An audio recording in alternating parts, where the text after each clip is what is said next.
Hello, everyone. My name is Rachel Brown. So, for my capstone project, I decided to focus on the challenges African American men face upon reentry into society post conviction. I chose this topic because I feel like it doesn't receive enough attention, and I just feel like it's a problem that really goes unnoticed. I also chose this topic because I was curious as to why my African American male family members, friends, and neighbors were repeat offenders, meaning they were recidivists. What this means is the formerly incarcerated may be released and either commit the same crime that got them in prison or jail the first time, or they commit a new crime that sends them back to prison or jail. I also did this topic because I wanted to know if the individual is at fault or does the laws and policies set forth by the criminal justice system make it challenging to live a successful life after post release.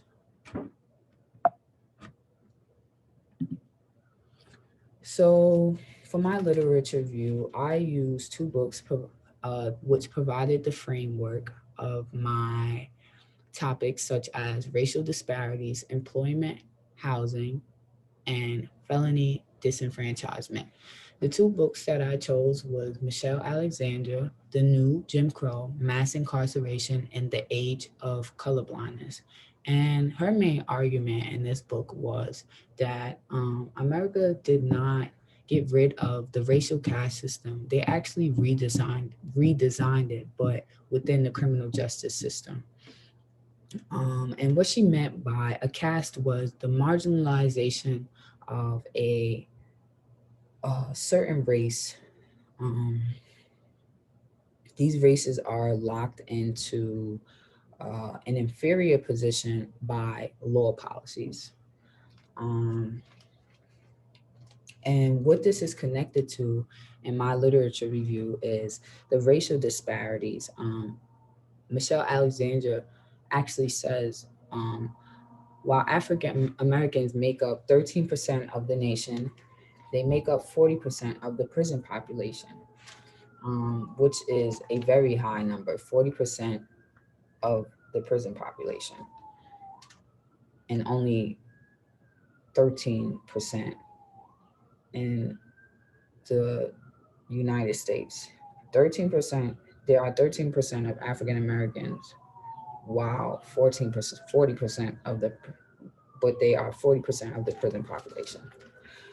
After release, they are thrown into a cast. Um, this cast is different for the formerly incarcerated. They are thrown into a criminal cast where uh, they are reduced to a second class status, meaning that they are treated differently. There are laws and policies in place that um, make them different from people who don't have a conviction or a criminal record, which is felony disenfranchisement. With that being said, African American men already have it hard, but when they obtain a criminal record, it makes it 10 times harder for for them to succeed after they were formerly incarcerated. This is also connected to the law requirements, um, which basically connect to Rothstein. Um, on well, this does not connect to Rothstein, but under the criminal employment law, employers want to receive. Wait, this is Michelle. This is Michelle. Racial disparities. This is Michelle Alexander. Under the criminal employment law, employers want to receive an individual's criminal record before employment, meaning they run background checks on most of the formerly incarcerated and general population. This also creates a second class status because if you have a criminal record, then you're not entitled to the same jobs a person without a criminal record has, which is, in my opinion, unfair because people make mistakes, but they shouldn't be held accountable for the rest of their lives. Um, this also brings on challenges of securing housing. When you can't have a job, when you can't find a stable job or a good enough paying job because you have a criminal record, you have a hard time finding housing um, because you have low or no income, which I also speak about in my literature review, which is connected to Michelle Alexander and the second class status. Uh, Due to the background checking on jobs, most African American men who were formerly incarcerated have low or no income, meaning they may revert back to a life of crime. If you're not given the best opportunities to succeed, then what else would you revert back to? It's the things you know. So I also read the book by Richard Rothstein, The Color of Law, A Forgotten History of How Our Government Segregated America. So, in Richard's book, he talks about how the government was okay with racist policies to maintain separation between blacks and whites. This he speaks about the Federal Housing Administration, which made segregation worse by refusing to insure more mortgages, creating redlining. What redlining means is that whites and blacks were not allowed to live in the same neighborhood. This connects to the African American male who has a criminal record because it creates neighborhood rejection. Some people do not want to live next to people with a criminal record. And sometimes just being African American with a criminal record makes it even harder. So you have neighborhood rejection. Uh, the higher the crime, the lower the chances of obtaining housing upon a prisoner's release, which in turn can make them revert back to crime. So I have a chart here for my findings section on the United States federal prison population from 1925 to 2018 from a source, the Criminal Justice Facts Sentencing Project. From 1925 to 2018, um, you can see the spike in the United States federal prison population. And this could have been due to the high crime rates due to research showing that there has been the implementation of new policies on criminal offenses, which Michelle Alexander states with the second class status, new policies um, that uh, new policies in employment, like we can do a background check on you. We can do a background check on you before we employ you. So if something comes back and we think if you have a criminal record and it comes back, then people can tell you that they don't want to hire you, which could explain this large spike. When you can't obtain a job, you revert back to what you know. And in some cases, for African American male, it may be bad. It is bad when you have a criminal record. Um,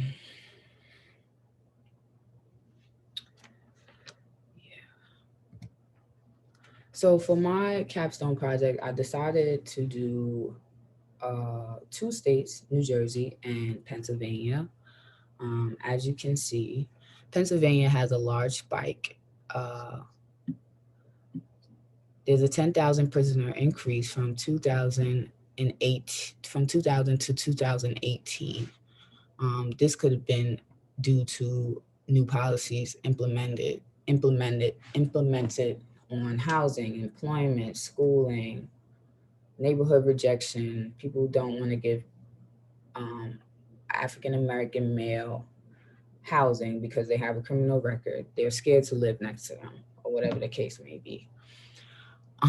And as you can see for New Jersey, there is a decrease from 2000 to 2018, but the number is still relatively high.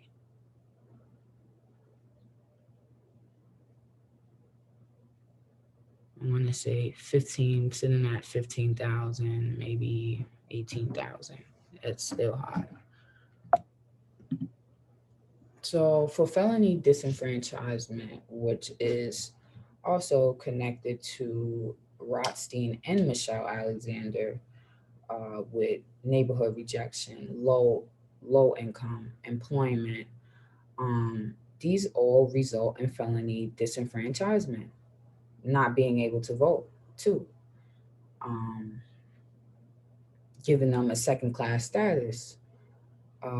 So for New Jersey, there is a disenfranchised population.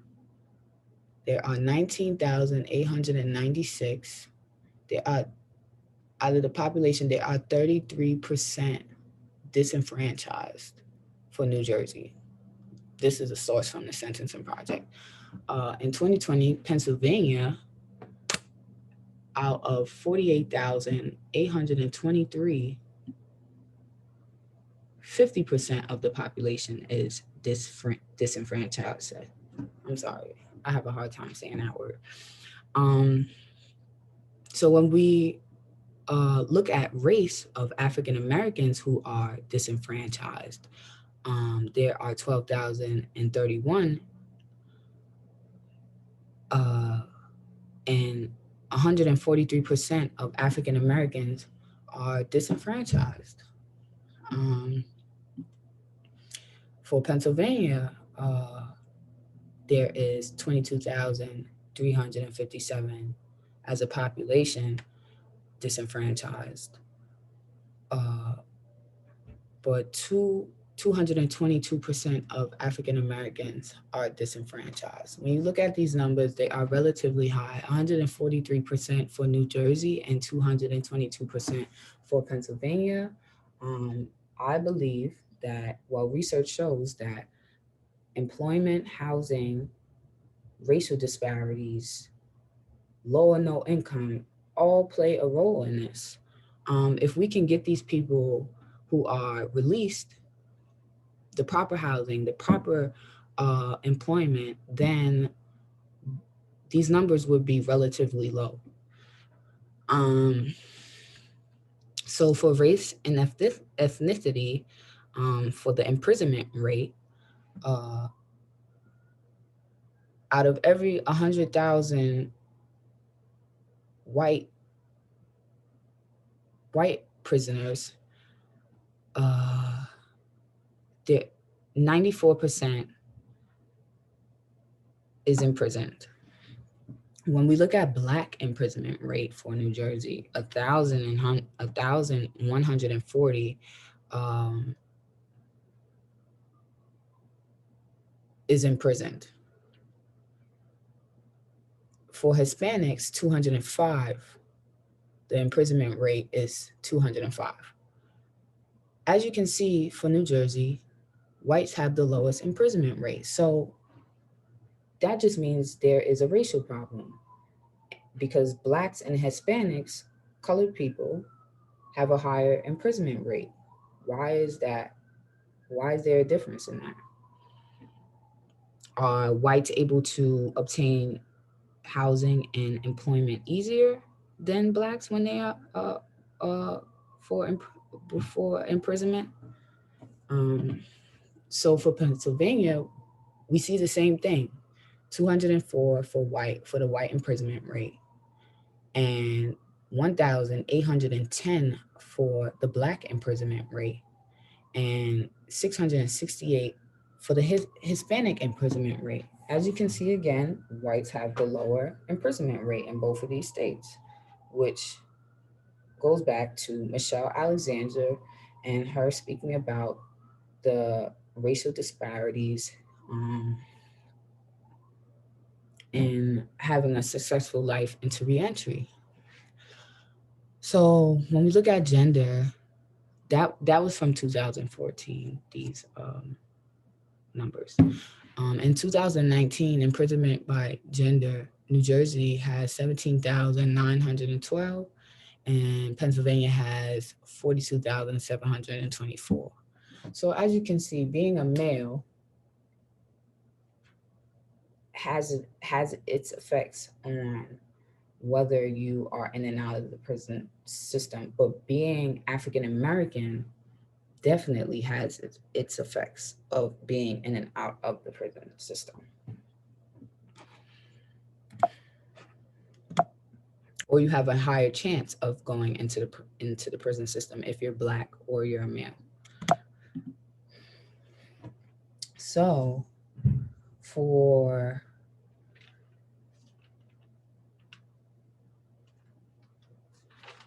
the rate of recidivism, by Hester, this shows recidivism reduces as the number of months increases. So with that being said, you can see um, recidivism is high in the early months. So when we look at 1 through 10, we see that recidivism is very high. And as you get higher in months, recidivism drops down. That could mean that it is challenging when you first get out of prison to find a job or to find housing, neighborhood rejection. It's hard in the first years. And that's the problem that we have. Why, I mean, it's hard in the first months. Why is there a problem when these people are released from prison? Why isn't there something that they can, a program, a structured program that will help them get on the right track course for a successful life into society? Um, so for this chart, the percentage of recidivism,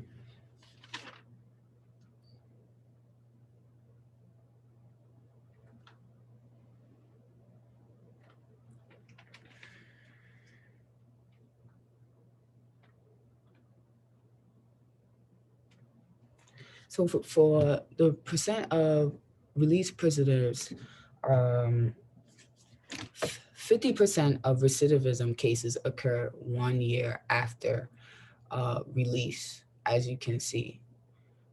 As you can see, the second year is 40%. The third year is 30%. The fourth year is 26%. So with that being said, these charts can be compared. When we talk about months, it is the survival rate is low on Hester's chart in the early months of recidivism. In the early years of recidivism, yes, in the early years of recidivism, it is it's it is also hard too, which shows that why isn't there any programs, or is it hard? It must be hard to obtain a job or employment or housing in the early years of release. People, these people need structure. They need help. They need housing. They need jobs when they get released. So, with that being said, my hopes research will bring just I hope that we erase the second class status when it comes to obtaining a criminal record. Um, the reason why I say this is because um, everyone, I mean, people who are formerly incarcerated should not have to live a life sentence after they've made a mistake. I hope this research will provide new policies, new programs for people that are being released in the early years, or even until they are stable again. These are people that have been sitting in jail cells, prison cells, and they come out into the world with no resources, or resources are slim. They should have top resources so that they can live a successful life after reentry.